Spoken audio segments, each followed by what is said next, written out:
With no end to the cost of living crisis in sight, there's a push for Australia to change the way it thinks about poverty, including allowing the government to set and measure an official poverty line. Social services say Australia should follow in New Zealand's footsteps by recognising the effects of poverty on children and passing legislation to measure and eventually hope to resolve the problem. Josh isn't like most high school students.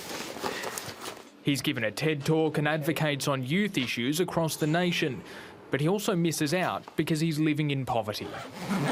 I sometimes either stay up a bit later than most thinking about this exact topic and how to best support my family. I sometimes take up jobs outside of the home just to make sure that the family can get by. That's on top of helping care for his 10-year-old sister, who has a number of complex medical needs and requires round-the-clock care. The family gets a carer's pension, but Mum Laura says it's not enough, even if things seem okay.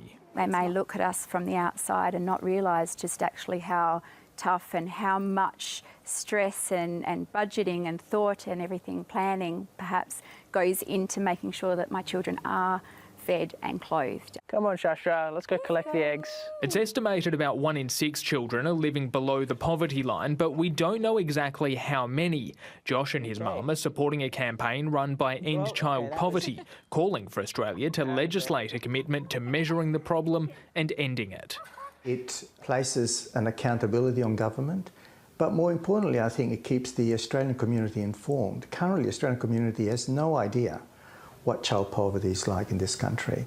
While countries like the US, Canada and New Zealand all have government-measured poverty lines, Australia doesn't. Research for the campaign from the Australia Institute shows 4 in 5 Australians support the government regularly reporting on poverty and lifting income support. Poverty is a policy choice. These are things that can be addressed. We know how to do them.